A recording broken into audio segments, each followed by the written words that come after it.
Palavra da Verdade, com Hernandes Dias Lopes.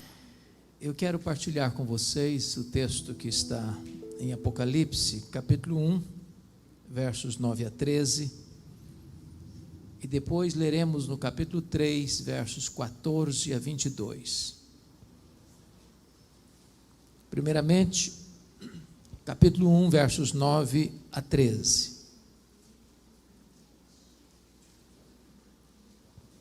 Está escrito o seguinte: Eu, João, irmão vosso, e companheiro na tribulação, no reino e na perseverança, em Jesus achei-me na ilha chamada Patmos por causa da palavra de Deus e do testemunho do Senhor Jesus. Achei-me espírito no dia do Senhor, e ouvi por detrás de mim grande voz como de trombeta dizendo: O que vês, escreve em livro e manda às 7 igrejas: Éfeso, Esmirna, Pérgamo, Tiatira, Sardes, Filadélfia e Laodiceia. Voltei-me para ver quem falava comigo, e voltado vi 7 candeeiros de ouro, e no meio dos candeeiros um semelhante a filho de homem. Agora capítulo 3, a partir do verso 14. Ao anjo da igreja em Laodiceia escreve: Estas coisas diz o Amém, a testemunha fiel e verdadeira, o princípio da criação de Deus. Conheço as tuas obras, que nem és frio nem quente. Quem dera fosses frio ou quente. Assim, porque és morno, e nem quente nem frio, estou a ponto de vomitar-te da minha boca. Pois dizes: estou rico e abastado, e não preciso de coisa nenhuma, e nem sabes que tu és infeliz, sim, miserável, pobre, cego e nu. Aconselho-te que de mim compres ouro refinado pelo fogo, a fim de te enriqueceres, vestiduras brancas para te vestires, a fim de que não seja manifesta a vergonha da tua nudez, e colírio para ungir os teus olhos, a fim de que vejas. Eu repreendo e disciplino a quantos amo. Sê, pois, zeloso e arrepende-te. Eis que estou à porta e bato. Se alguém ouvir a minha voz e abrir a porta, eu entrarei e cearei com ele, e ele comigo. Ao vencedor dar-lhe-ei sentar-se comigo no meu trono, como eu venci e sentei com o meu Pai no seu trono. Quem tem ouvidos, ouça o que o Espírito diz às igrejas. Amém.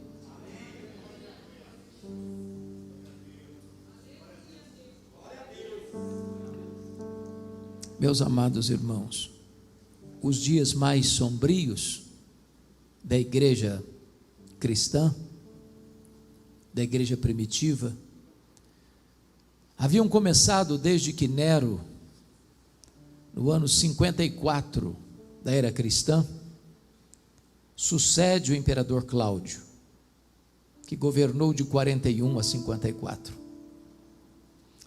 E Nero era um homem louco, devasso,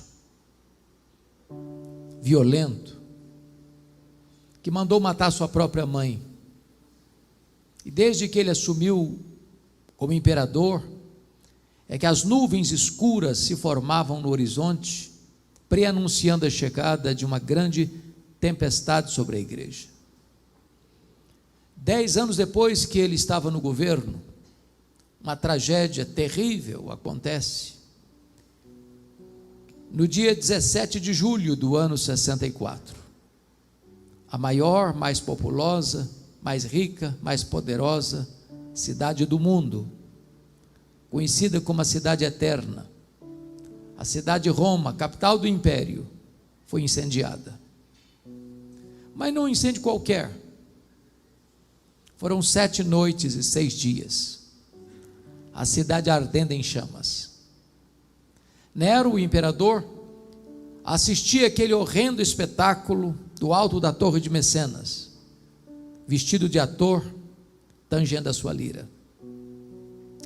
Quando o incêndio terminou na noite de 24 de julho de 64, a cidade estava devastada. Dos 14 bairros de Roma, 10 foram destruídos.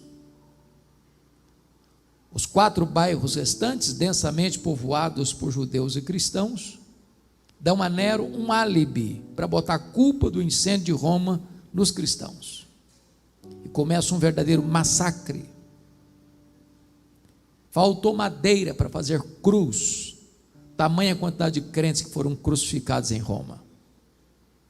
Quando não tinha mais madeira, os crentes eram cobertos de piche, amarrados nos postes e queimados vivos para iluminar as noites de Roma. Um verdadeiro massacre. 2 anos depois, ano 66, explode em Israel a guerra judaica, porque uma sinagoga fora profanada pelos romanos, e os zelotes, que nunca foram favoráveis ao governo de Roma, se rebelaram. E Roma manda para lá o general Tito para tentar contornar aquela rebelião. 2 anos depois, ano 68, Nero é deposto pelo Senado romano.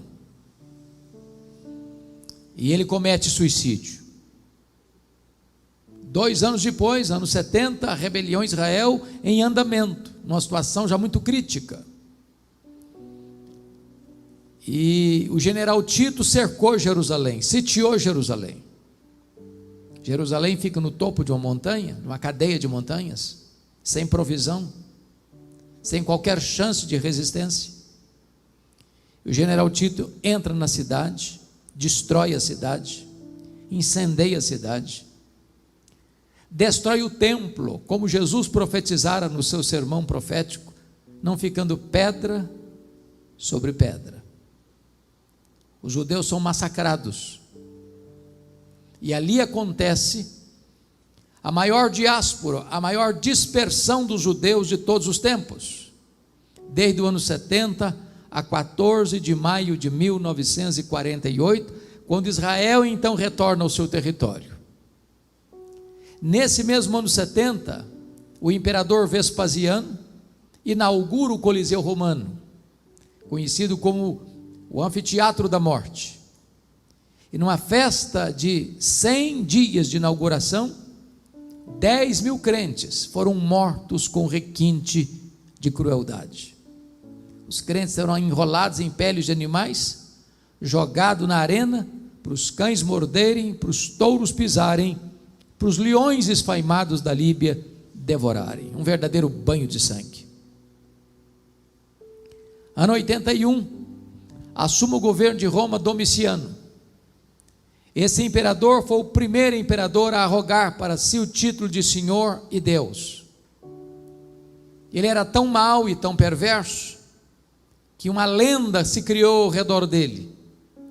Ele seria o Nero redivivo, uma espécie de um novo Nero em ação no Império Romano. Foi este imperador que deportou o apóstolo João, que era pastor da igreja de Éfeso, capital da Ásia Menor, para esta ilha vulcânica do Mar Egeu, para esta colônia penal. É digno de nota que a essas alturas todos os demais apóstolos de Jesus já estavam mortos, e todos eles mortos pelo viés do martírio. João era o último apóstolo, já velho, e a intenção de Domiciano certamente era calar a voz do apóstolo João e jogar uma pá de cal no cristianismo tão sofrido, fechando-lhe certamente todas as portas na terra. Porém,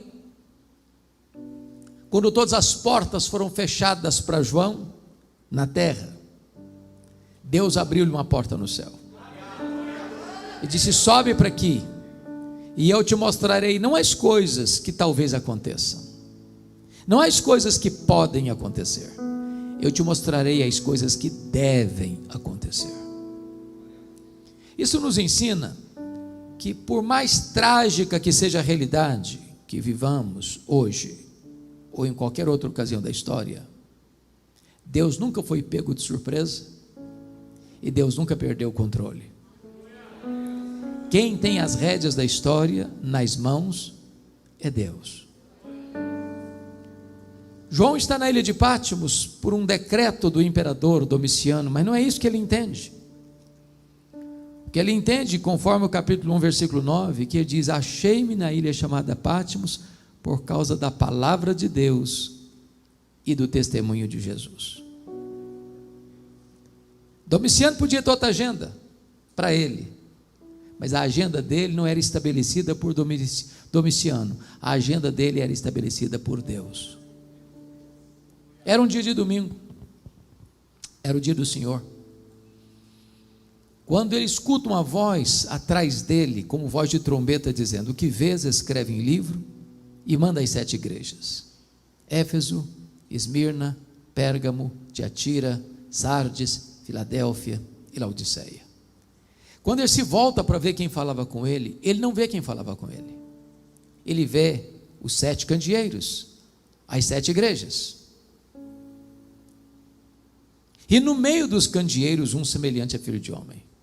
Em outras palavras, o mundo só pode ver Jesus na igreja e através da igreja. Mas o Cristo que João vê não é o Cristo suando sangue, prostrado sobre os seus joelhos, em lágrimas do Getsemane. O Cristo que João vê não é o Cristo cuspido e esbordoado do sinédrio judaico. O Cristo que João vê não é o Cristo surrado e vilipendiado do pretório romano. O Cristo que João vê não é aquele que carrega o lenho maldito pelas apinhadas e estreitas ruas de Jerusalém. O Cristo que João vê não é o Cristo estendido naquele leito vertical da morte, no Calvário. O Cristo que João vê é o Cristo vitorioso, é o Cristo da glória. Seus cabelos são brancos como a neve, suas mãos seguram a igreja, seus pés são como bronze polido, sua voz não está mais embargada pela sede, mas é com voz de muitas águas. Os seus olhos são como chamas de fogo. O seu rosto não está mais desfigurado pelo sofrimento, mas brilha como o sol no seu fulgor. Quando João vê o Cristo da glória, embora fosse ele o discípulo mais íntimo de Jesus, cai como morto aos seus pés. E o Senhor Jesus põe a mão direita sobre ele e diz: não temas, João, não temas, eu sou o primeiro e o último. Eis que eu estive morto, mas eu estou vivo pelos séculos dos séculos, e tenho a chave da morte e do inferno. Nós não adoramos o Cristo que esteve vivo e está morto. Nós adoramos o Cristo que esteve morto e está vivo pelos séculos dos séculos. É curioso que João vê, conforme capítulo 1, verso 13, Jesus no meio das igrejas.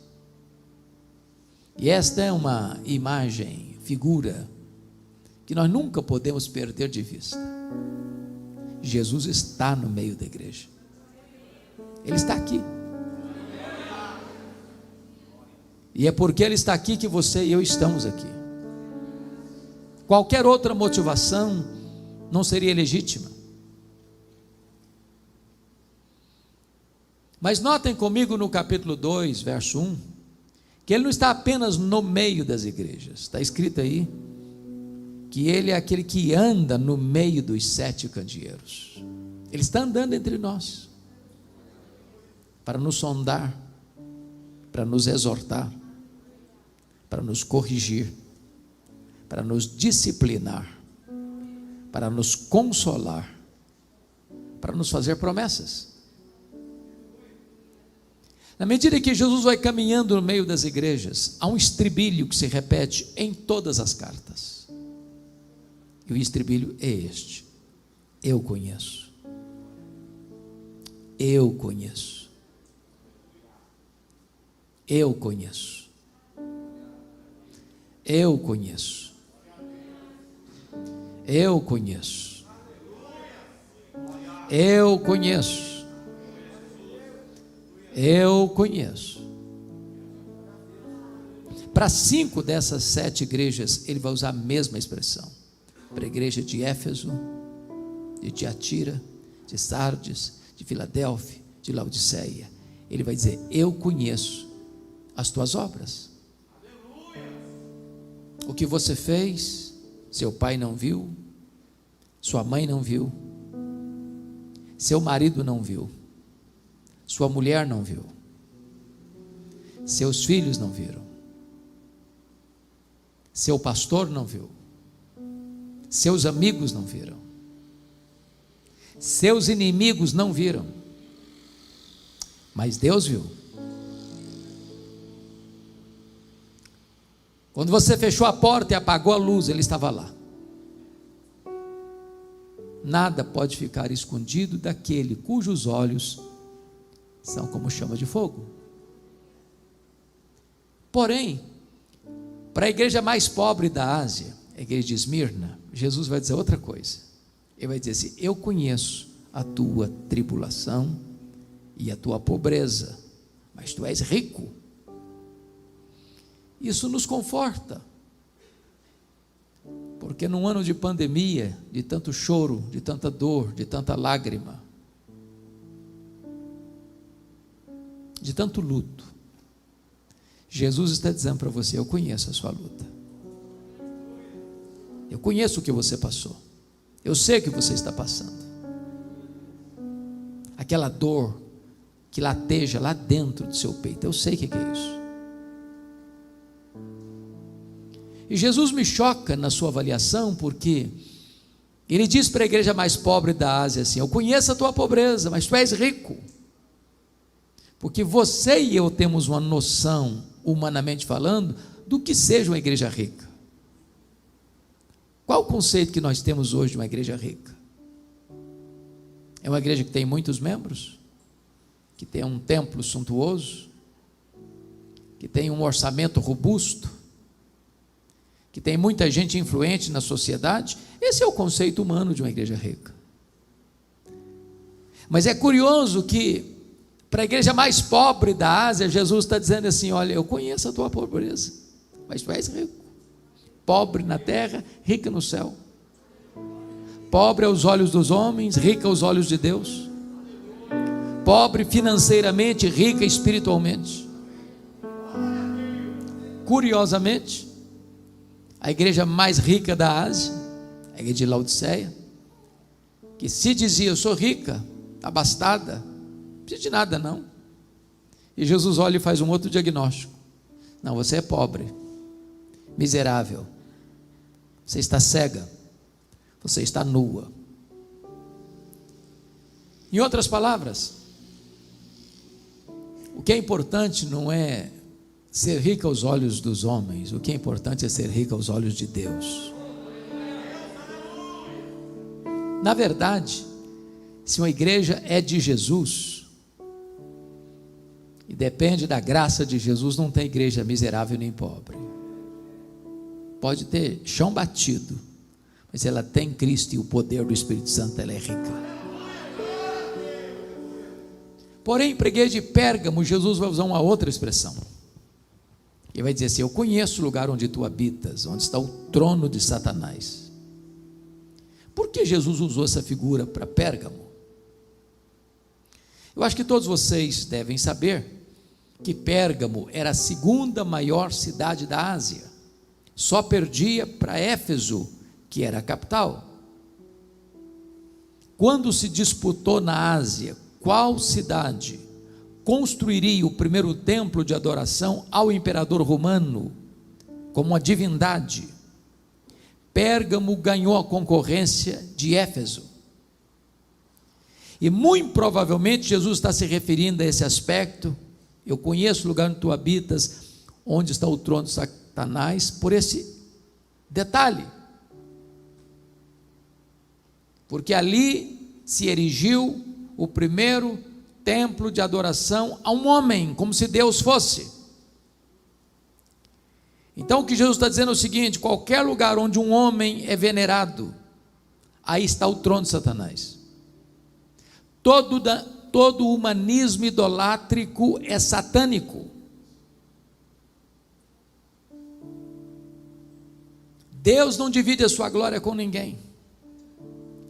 Toda a glória dada ao homem é vanglória, é glória vazia, é idolatria, é abominação.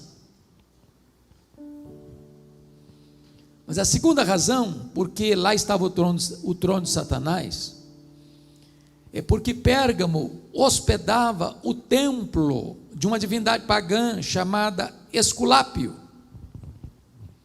E Esculápio era conhecido como Deus da cura, representado por uma serpente. Pessoas vinham a Pérgamo para serem curadas por Esculápio.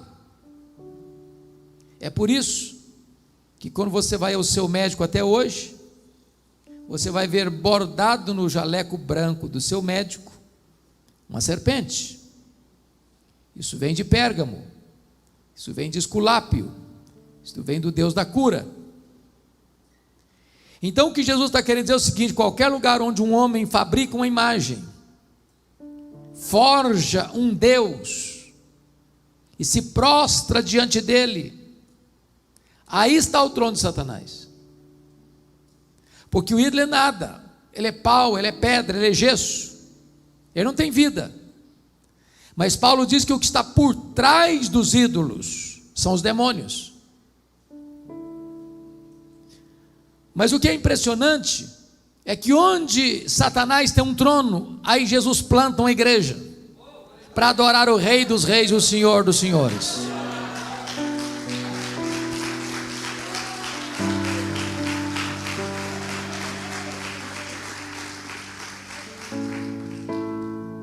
Jesus está andando no meio das igrejas, e ele tem elogios a fazer, e ele tem censuras a fazer. Para duas igrejas só tem elogios, não tem censura. Para quais igrejas? Para mais pobre, Esmirna. Para mais fraca, Filadélfia. Jesus diz assim para a igreja de Filadélfia: eu conheço as tuas obras, tu tens pouca força, mas eu coloquei diante de ti uma porta aberta, e a porta que eu abro, ninguém fecha, e a porta que eu fecho, ninguém abre. Irmãos, o que é importante para a igreja não é ela ser forte do ponto de vista dos recursos humanos, mas ela é ser fiel ao Deus Todo-Poderoso. Quem abre portas é Deus, quem fecha portas é Deus.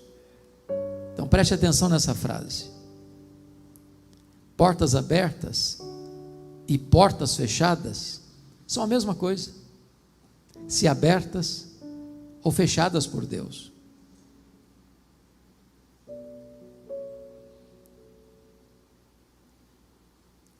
Porém, para 4 igrejas, Jesus vai fazer elogios e vai fazer também censuras.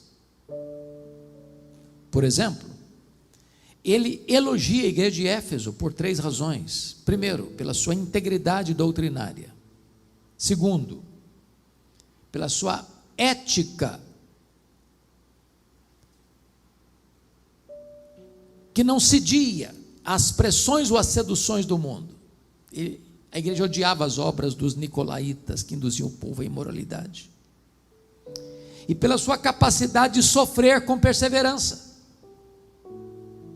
Com isso, Jesus está nos ensinando uma coisa: nenhuma igreja, irmãos, prestem atenção no que eu vou lhes dizer, pode agradar a Jesus se essa igreja transige com a sã doutrina, com a verdade, com o evangelho. A igreja cristã não pode ser uma igreja pragmática no sentido de eu quero atrair as pessoas, então vou mudar a mensagem, Vou tornar a mensagem mais palatável. Vou deixar de fora do púlpito alguns assuntos mais pesados. Só vou pregar o que o povo gosta de ouvir: autoajuda, prosperidade, campanha de milagres. Vou tirar do púlpito pregação sobre arrependimento, sobre conversão, sobre justificação pela fé, sobre santificação, sobre juízo, sobre vida eterna. Eu posso atrair multidões, mas se eu não ofereço a eles o trigo da verdade, e em vez disso a palha das doutrinas humanas, esta igreja não agrada a Jesus.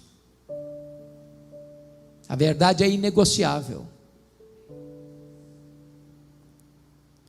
Porém, para esta igreja, Jesus diz assim: porém, eu tenho uma coisa contra ti, é que tu abandonaste o teu primeiro amor. Em outras palavras, até na defesa da sã doutrina, uma igreja pode perder o fervor, manter a verdade intacta e perder o entusiasmo, botar a vida cristã no piloto automático, subscreve todas as grandes doutrinas bíblicas, mas aqui não mexe mais com o coração. A vida está seca, está árida, perdeu o entusiasmo com as coisas de Deus, lê a Bíblia apenas para preparar sermão, ou lê mecanicamente, já não tem mais vida devocional, mas não tem mais prazer em Deus, mas não tem mais alegria no culto, mas não tem vida com Deus mais, não se conhece mais o que é plenitude do Espírito Santo, não se ama Jesus mais. Então prestem bem atenção nisso. Nós não podemos separar o que Deus uniu: doutrina e vida, teologia e ética, credo e conduta, luz na mente e fogo no coração. Jesus elogia, por exemplo, a igreja de Tiatira, porque agora, quando escreve, a igreja tem mais fé, mais obras e mais amor que lá atrás. Mas ela diz assim: eu tenho uma coisa contra ti, é que tu toleras essa falsa profetisa Jezabel, que induz o povo à prostituição. Agora pensem comigo: se Éfeso tinha doutrina e não tinha amor, Tiatira tinha amor, mas não tinha doutrina. Em outras palavras, nós poderíamos ser a igreja mais acolhedora da cidade, poderíamos ter uma comunhão deliciosa, de amor, de trabalho, seria uma igreja industriosa, operária, uma fé robusta. Mas se está nos faltando a sã doutrina, essa igreja não agrada a Jesus. As duas coisas caminham juntas: fidelidade à palavra e fervor espiritual, amor às escrituras e vida santa. Jesus se dirige à igreja de Pérgamo e elogia a igreja, porque tem gente lá tão fiel a Cristo como seu líder Antipas, que foi martirizado. E a Bíblia não diz como, mas a história diz que Antipas morreu carbonizado dentro de um boi de bronze incandescido. Mas nesta mesma igreja, onde tem gente que morre pela sua fé, tem gente flertando com as doutrinas de Balaão, com a vida mundana. E às vezes esse é o diagnóstico da igreja, numa mesma congregação, que escuta o mesmo pastor, que se assenta ao redor da mesma mesa do Senhor, que canta no mesmo conjunto, que celebra na mesma igreja, que traz o mesmo dízimo ao altar. Tem gente cheia do Espírito Santo, tem gente capengando na fé, tem gente vivendo em pecado, e Jesus está dizendo: eu conheço. Jesus se dirige à igreja de Sardes. A igreja de Sardes tinha um nome na cidade, uma igreja viva, avivada. E Jesus, que não se impressiona com os cacuetes que nós criamos, com os jargões que nós inventamos, olha para essa igreja e faz um outro diagnóstico. Senão você só tem nome que vive, você está morta. Irmãos, é curioso isso. Eu tenho, pela graça de Deus, rodado em muitos lugares, no Brasil e fora dele, pregados em mais de 1.500 igrejas aqui, das mais diversas denominações. E às vezes eu prego, pastor Oliveira, em igrejas ultraconservadoras. E eu diria para você que numa igreja ultraconservadora, na hora do culto, se uma mosca voar, você escuta. É um silêncio quase sepulcral. Você não consegue perceber qualquer reação no rosto das pessoas. Por outro lado, eu tenho pregado também em igrejas que eu chamaria de ultrapentecostais. Muito barulho. E quase você precisa dizer, calma, um pouquinho, calma, só um pouquinho, calma. E aí comecei a descobrir uma coisa, que fervor não tem nada a ver com isso. Nada a ver com isso. A gente aprende alguns jargões. Tem gente que vai orar, dá uma tremida na voz para dizer que é mais espiritual. Tem hora que te engata um glória a Deus, aleluia, fora do contexto.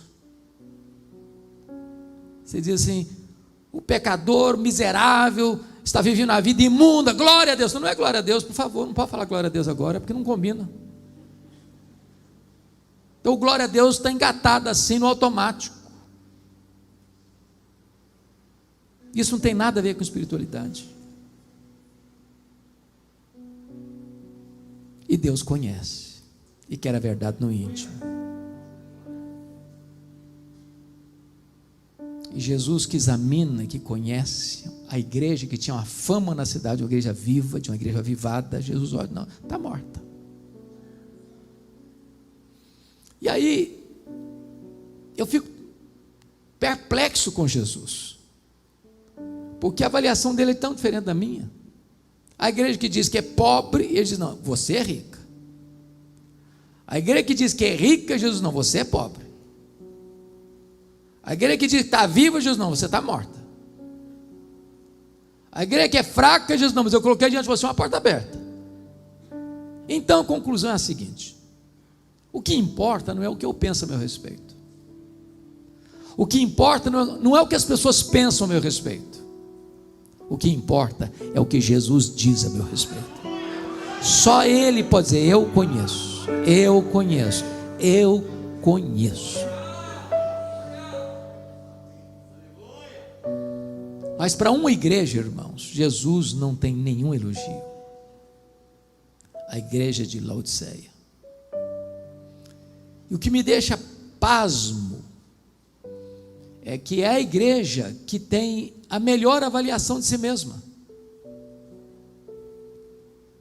É a igreja que se olha no espelho e dá nota máxima para ela mesma. É a igreja que bate palma para ela mesma. É a igreja que reúne todos os membros e forma um grande coral para cantar o hino Quão Grande És Tu diante do espelho.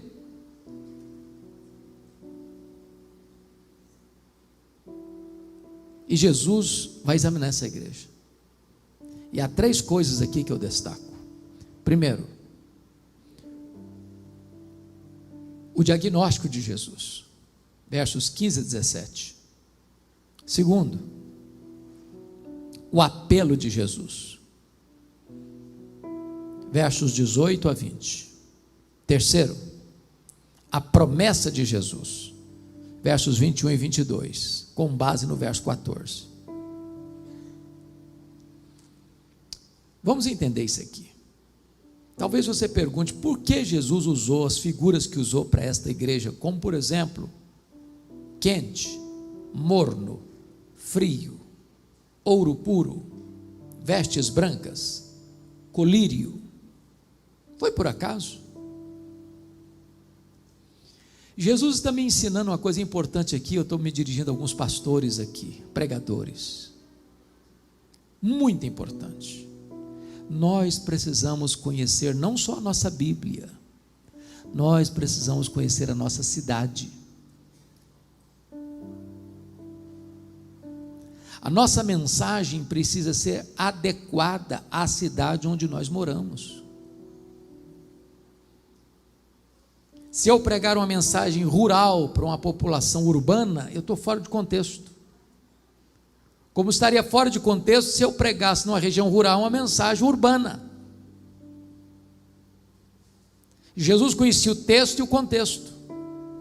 Ele conhecia a cidade, ele conhecia o comércio, ele conhecia a indústria, ele conhecia a cultura, ele conhecia a geografia, ele conhecia a história. Por que ele usa essas figuras? Por exemplo, todos vocês sabem que Laodiceia ficava numa região metropolitana, às margens do rio Lico. A região metropolitana era composta de 3 cidades: Laodiceia, Hierápolis e Colossos, 9 quilômetros uma diferente da outra, distante uma da outra. Quando Paulo escreveu a sua carta aos Colossenses, ordenou que a carta fosse lida também na igreja de Laodiceia, porque era uma região só. O que acontecia ali? O que tem ali, na verdade?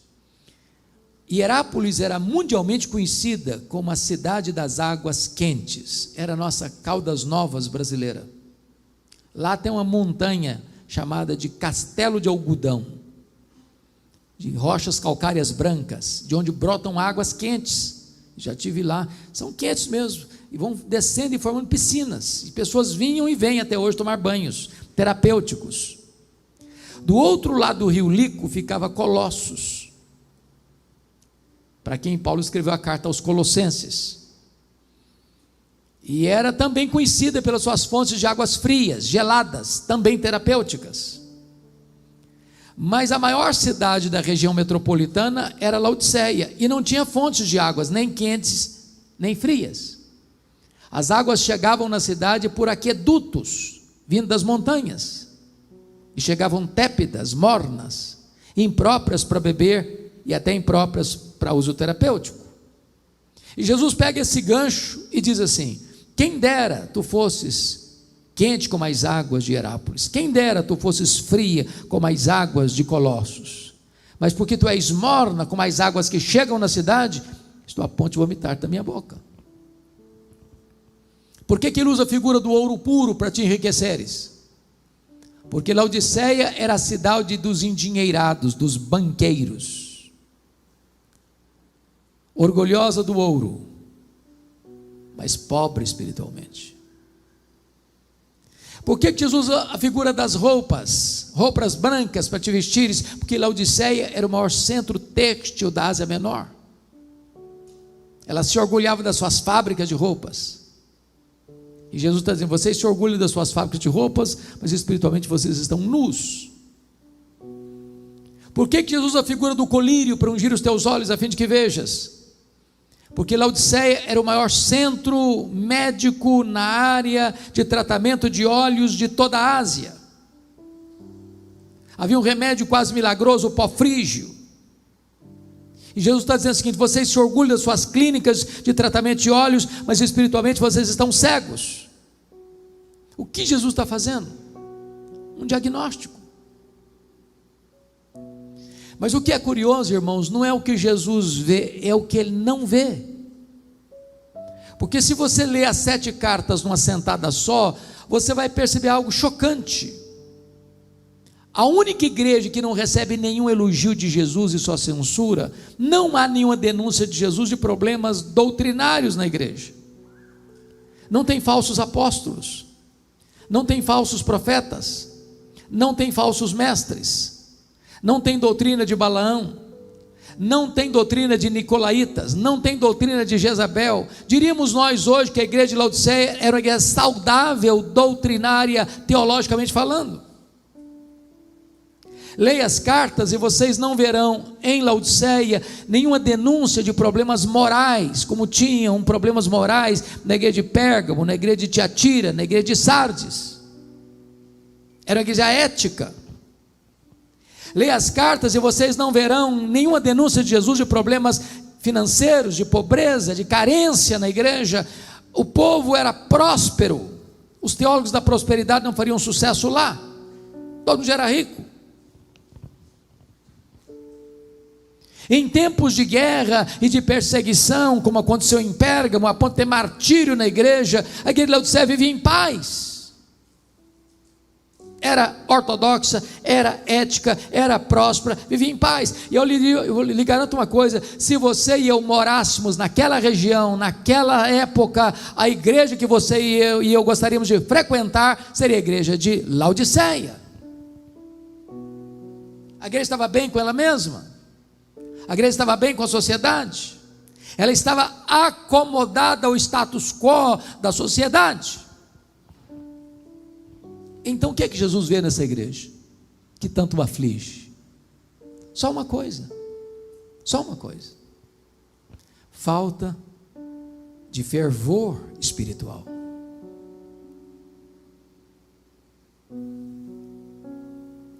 Falta de fervor. E sabe, irmãos, não precisa ser uma pessoa muito entendida, não. Basta olhar, basta andar, basta viajar, basta conhecer.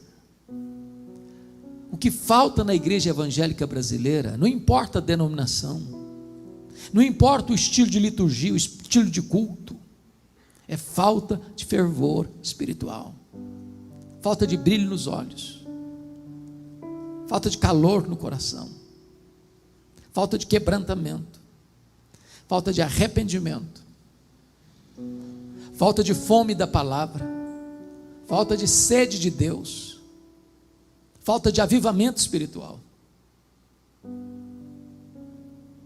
Se você fizer uma pesquisa, você descobrirá que a quantidade de divórcios entre os evangélicos é praticamente a mesma entre os não crentes. A quantidade de rapaz e moça que vai para o casamento, às vezes com experiência sexual antes do casamento, é quase a mesma fora da igreja. A quantidade de crente que é desonesto nos seus negócios, nos seus acordos, nas suas alianças, no seu trabalho, é quase o mesmo fora da igreja.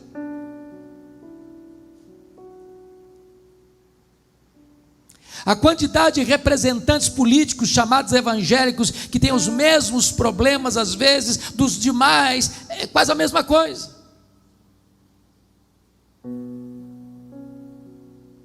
Nós precisamos de um choque ético na igreja. Nós precisamos de um confronto radical, de uma volta ao primeiro amor, de uma restauração do fervor, de um retorno ao cristianismo bíblico, apostólico, onde os crentes tinham temor, onde eles oravam e o lugar tremia, e a presença de Deus era manifesta, e os corações se derretiam. Oh, irmãos, a necessidade da igreja é urgente. Que Deus sopre sobre nós o seu sopro, que Deus retire as cinzas, que Deus acenda as brasas, que Deus inflame a nossa alma. Mas depois desse diagnóstico, Jesus vai fazer um apelo. E no verso 18, o apelo dele é muito interessante, porque ele é o dono da igreja, o cabeça da igreja, o senhor da igreja, mas ele se apresenta dando um conselho para a igreja. Aconselho-te. E ele se apresenta na figura humilde de um mascate, de um vendedor ambulante. Aconselho-te que tu compres de mim ouro refinado pelo fogo, para te enriqueceres, vestiduras brancas para te vestires, a fim de que não seja manifesta a vergonha da tua nudez, e colírio para ungir os teus olhos, a fim de que vejas. O produto é essencial e o preço é de graça. Todos podem, todos devem adquirir esses produtos. É de graça. Mas aqui Jesus está nos dando a pista de como restaurar o fervor. Notem vocês, ele diz: aconselho-te que tu compres de mim, mas que tu compres de mim, entenderam? Que tu compres de mim, de mim, de mim. Não tem guru espiritual aqui, não tem misticismo aqui, não tem sincretismo religioso aqui, não tem novidade no mercado da fé aqui. Eu não tenho que correr atrás da última novidade que surgiu no mercado para buscar fervor. Você e eu conhecemos gente que, no afã de buscar fervor, se perdeu nos labirintos do misticismo religioso brasileiro, nas novidades muitas do mercado da fé. E Jesus está dizendo o seguinte: você quer fervor? É comigo, volte para mim. Eu sou aquele que posso te inflamar o coração da igreja, eu posso derramar o Espírito Santo, eu posso trazer despertamento, eu posso curar a enfermidade da igreja, eu posso restaurar a igreja, eu sou o cabeça da igreja, eu sou o salvador da igreja, eu sou o Senhor da igreja, eu sou o dono da igreja, eu amo a igreja, eu dou a minha vida por ela, e eu posso restaurá-la.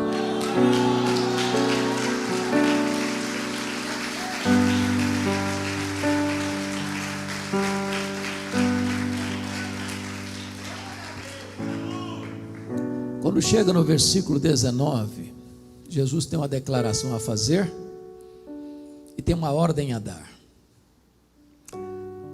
A declaração é esta: eu repreendo e disciplino a quantos amo. E a ordem é: sê pois zeloso e arrepende-te.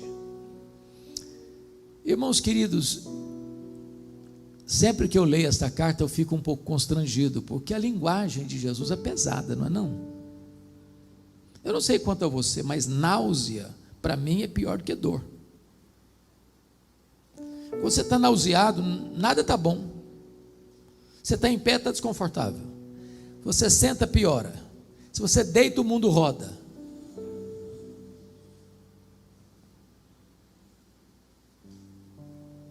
Agora, sabe por que Jesus está pegando tão pesado com essa igreja?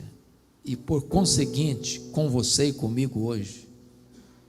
Porque não pensem em vocês que eu estou pregando para vocês e não me incluindo, não. Eu sou a primeira pessoa necessitada dessa mensagem.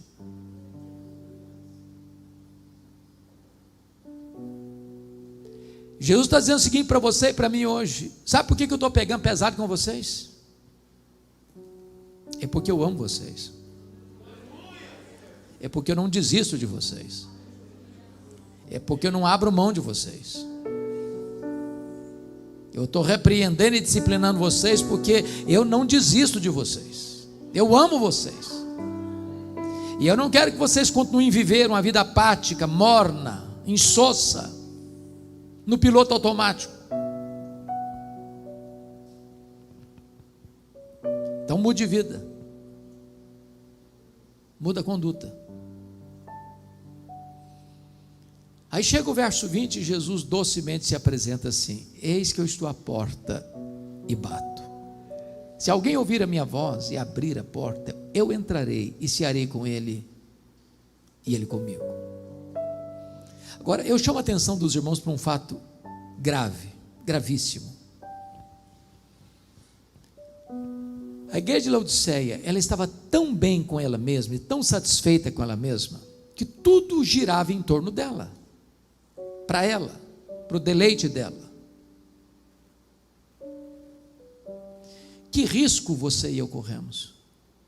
Nós cantarmos para nós, ofertarmos para nós, pregarmos para nós, fazermos programações na igreja para nós, montar o calendário da igreja de atividade do ano inteiro para nós. Tudo vem de nós, tudo é por meio de nós, tudo para nós. E a igreja de Laodiceia não tinha percebido uma coisa: Jesus estava do lado de fora, do lado de fora, batendo a porta. Se alguém ouvir a minha voz e abrir a porta, eu entrarei, cearei com ele e Ele comigo.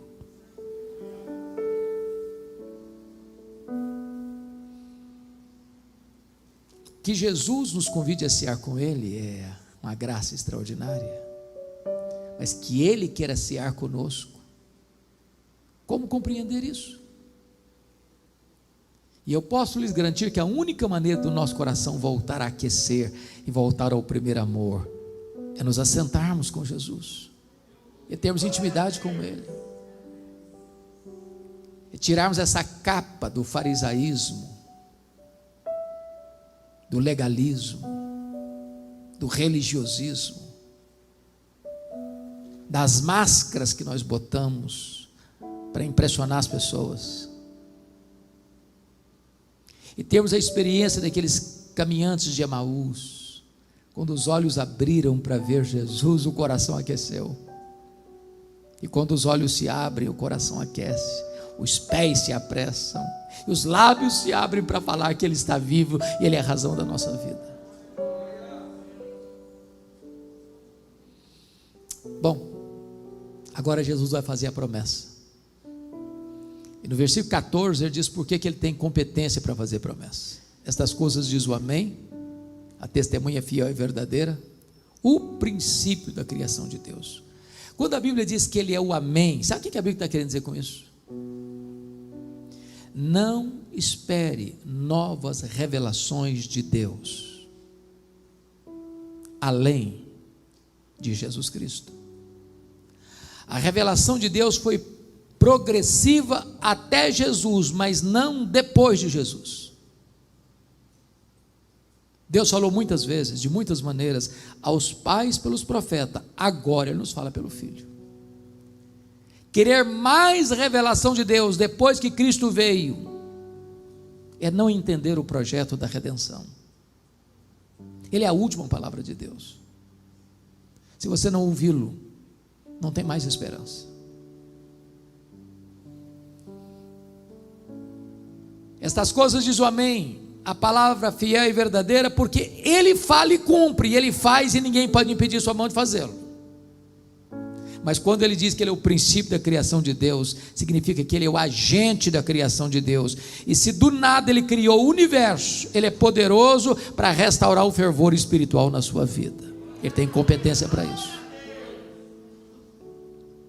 E a promessa está no versículo 21, ao vencedor dar-lhe-ei sentar-se comigo no meu trono, como eu venci e sentei com o meu Pai no seu trono. Para uma igreja que gostava tanto de dinheiro, Jesus está dizendo, tem coisa melhor, eu tenho o trono. Mas a pergunta é, quem se assentará publicamente com Ele no trono? E a resposta é, quem assentou-se intimamente com Ele à mesa. E ele conclui assim, quem tem ouvidos ouça o que o Espírito diz às igrejas. Em 2011, irmãos, eu tive a bênção de visitar essas 7 igrejas, e eu confesso a vocês que eu chorei bastante, porque estas 7 igrejas da Ásia estão mortas, literalmente mortas. O candeeiro foi removido. O que você encontra ainda hoje lá são escombros, pedras reviradas, a vaga lembrança de uma igreja que viveu há muitos séculos e que não existe mais. Nessa mesma região não tem 1% sequer de crentes. Sabem por que essas igrejas morreram? É porque elas não ouviram o que o Espírito Santo disse a elas. Este mês, o último dia desse mês, nós vamos comemorar 504 anos de reforma protestante.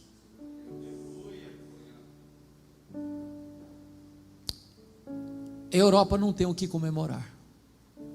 O berço do protestantismo, a Europa, hoje é considerado um continente pós-cristão.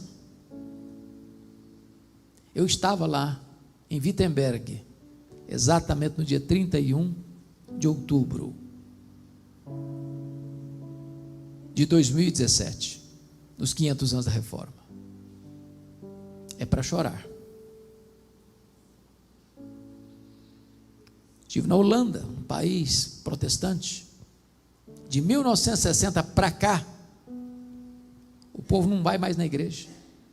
Os templos estão lá, mas não tem mais ninguém para ir. De vez em quando, uma palestra social, uma apresentação musical, mas as pessoas não vão mais. Vamos para a Escócia, berço do presbiterianismo, terra de John Knox, o homem que chorava em oração e dizia: dá-me a Escócia para Jesus, senão eu morro. Entramos na capital, um dos templos mais belos, perto do castelo. Quando eu entrei, tomei um susto, porque não tinha púlpito, nem bancos, nem cadeiras. O templo tinha sido vendido para um bar. Era um bar. Todo espécie externo de templo, mas era um bar. Você vai para a Inglaterra, dos grandes avivamentos, John Wesley, George Whitefield, William Carey, William Wilberforce, John Charles Ryle, Charles Haddon Spurgeon, Martin Lloyd Jones, John Stott. Hoje, a Inglaterra é conhecida como o país de Richard Dawkins, o patrono dos ateus. Menos de 4% da população frequenta uma igreja evangélica. Os templos estão sendo vendidos e transformados em mesquitas muçulmanas, em museus, em bares. Por que a igreja está morrendo na Europa, irmãos? Porque ela não está ouvindo o que o Espírito disse a elas. Você vai para a América do Norte, Estados Unidos e Canadá, há muitas igrejas chamadas de dead churches, igrejas mortas. As denominações históricas perdendo centenas e centenas e milhares de membros todos os anos. Os seminários que formaram teólogos, pastores e missionários importantes para o mundo, tomados de assalto pelos liberais, ensinam ceticismo. Há 2 anos eu estava pregando num congresso, pouco mais de 2 anos, em Nova York, e fui pregar numa igreja Assembleia de Deus, depois da conferência. O templo ficava um pouco menos de 1 hora do hotel onde eu estava, para chegar no templo. E o pastor me mostrou, nessa trajetória, 11 templos vazios, que estavam sendo vendidos, que não tinha mais ninguém para frequentar. Por que as igrejas estão morrendo na América, irmãos?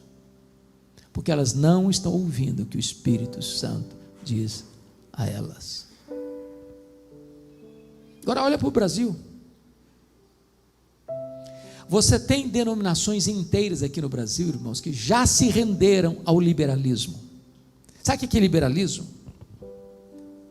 É quando a pessoa chega para a Bíblia e diz: não, esse livro aqui não é mais palavra de Deus. Eu tenho que ler esse livro não como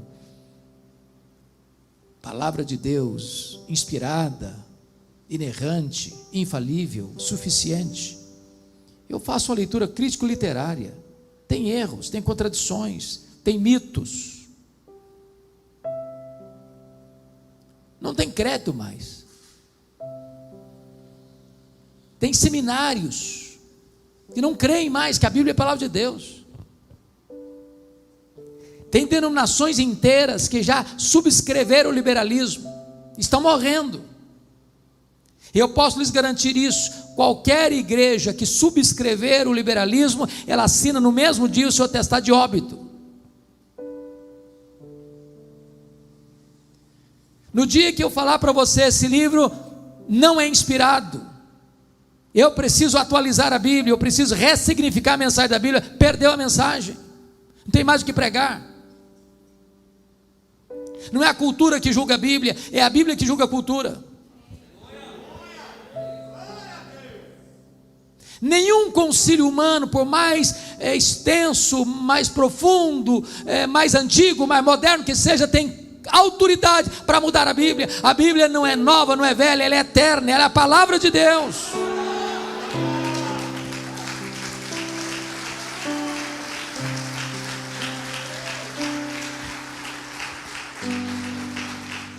Olha para o Brasil, irmãos, e vocês verão mega igrejas, mega templos, mega congregações, mas não tem Bíblia, mas não tem palavra de Deus, mas não tem sã doutrina, mas não se prega sobre arrependimento, sobre fé salvadora, sobre conversão, sobre justificação pela fé, sobre santificação, sobre a vida eterna, sobre a ressurreição dos mortos, sobre a segunda vinda de Cristo, sobre o dia do juízo. Não se prega mais. Prega-se sobre prosperidade, prega sobre milagres que tantas vezes são fabricados. E onde não tem palavra de Deus, não tem o Deus da palavra. Olha para o Brasil, irmãos. Vocês verão denominações que mantêm a sua ortodoxia, mas perderam o fervor. Botaram a vida no piloto automático. Estão vivendo uma mesmice, um marasmo. Áridas como um deserto, secos como um poste. Sabe o que a igreja precisa? É ouvir o que o Espírito Santo está dizendo a ela. E clamar a Deus por um reavivamento espiritual, para Deus aquecer o nosso coração de volta, nos levar ao primeiro amor, à simplicidade do Evangelho, à pureza do Evangelho, ao poder do Evangelho, a uma vida aos pés do Salvador, à mesa com o Salvador. Oh, amados, que Deus tenha misericórdia de nós e da nossa geração, para que os nossos filhos, para que os nossos netos, para que os nossos bisnetos, para que as futuras gerações recebam das nossas mãos uma igreja viva, cheia do Espírito Santo de Deus. Que Deus tenha misericórdia de nós. Amém.